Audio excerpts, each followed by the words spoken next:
दोस्तों, दिनाक्षी short hand में आपका स्वागत है। अगर आप चैनल पर नए हैं तो चैनल को सब्सक्राइब करें और बेल आइकन ज़रूर दबाएं। डिक्टेशन 5 सेकंड बाद स्टार्ट होगी। Ready, start.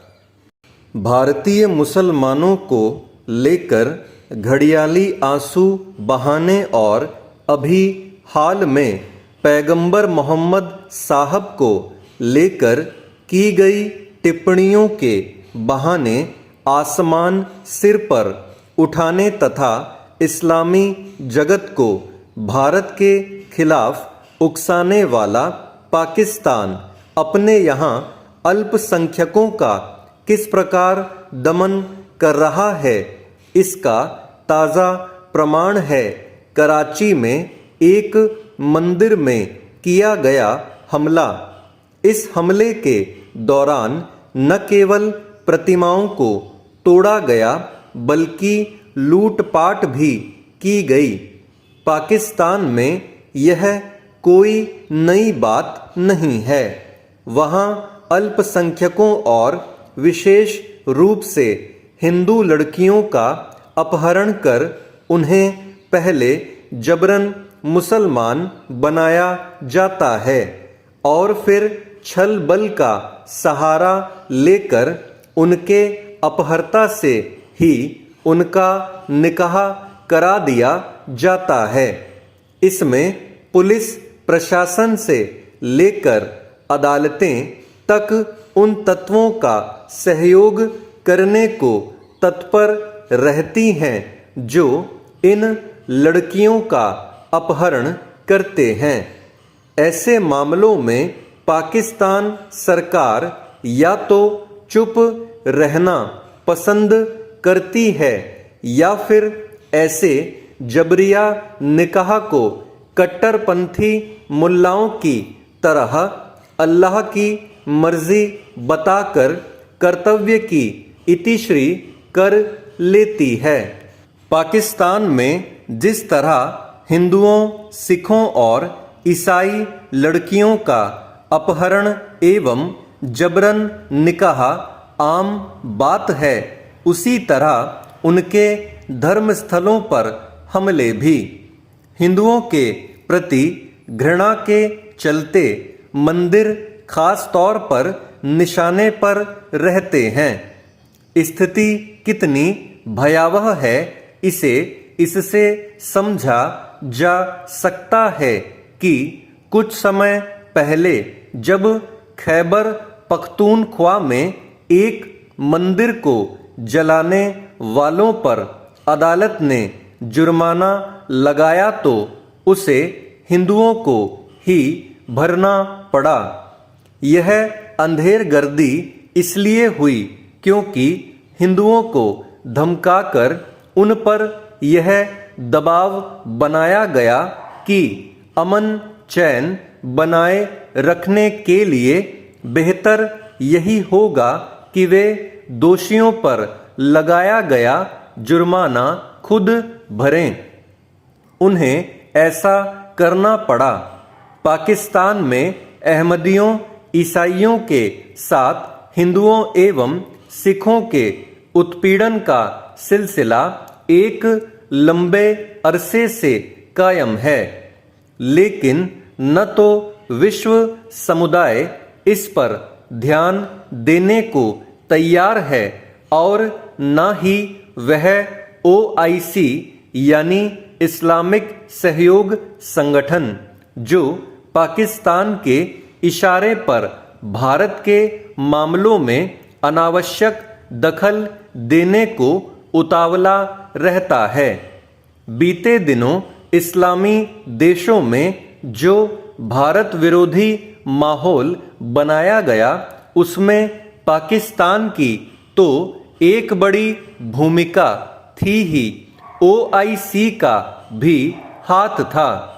भारत ने तब उचित ही पाकिस्तान के साथ OIC को फटकार लगाई थी।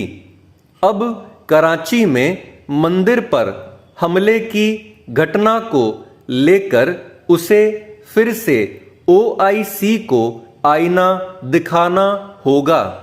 इसी के साथ ही इस संगठन के अन्य देशों और खासकर कतर, मलेशिया आदि से भी यह सवाल करना होगा कि पाकिस्तान में जो कुछ हो रहा है उस पर वे अपना मुंह खोलने की जहमत उठाएंगे या नहीं। चेंज।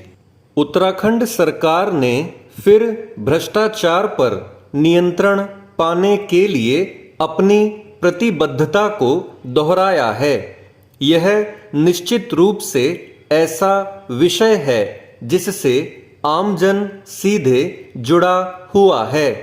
जनता से जुड़े विभागों में आमजन को इस समस्या से दो चार होना पड़ता है।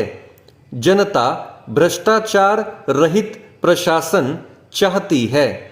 सच्चाई यह भी है कि केवल एक व्यक्ति भ्रष्टाचार को समाप्त नहीं कर सकता। यह सरकार को भी पता है और अधिकारियों को भी। ऐसा नहीं है कि भ्रष्टाचार को रोकने के लिए पहले कभी कोई पहल नहीं की गई। पूर्व में भ्रष्ट अधिकारियों व कर्मचारियों के लिए अनिवार्य सेवा निवृत्ति का फरमान जारी किया जा चुका है। यह बात अलग है कि शुरुआत में सख्ती दिखाने के बाद इस दिशा में बहुत अधिक कार्य नहीं हुआ। इसके पीछे राजनीतिक इच्छा शक्ति की कमी नजर आई। अब यदि इस दिशा में फिर से कदम उठ रहा है तो यह स्वागत योग्य है। भ्रष्टाचार से मुकाबला करने के लिए समाज के सभी वर्गों की सहभागिता जरूरी है। इसमें दो राय नहीं कि सरकार इस दिशा में सबसे अहम भूमिका निभा सकती है। इस पर सबसे पहला प्रहार स्थानांतरण और दायित्वों के निर्धारण के दौरान किया जा सकता है। जब भी स्थानांतरण या पदोन्नति की जाए तो इस बात का विशेष ध्यान रखा जाए कि विवादित अथवा भ्रष्ट छवि वाले अधिकारियों को महत्वपूर्ण व जनता से जुड़े विभाग न दिए जाएं।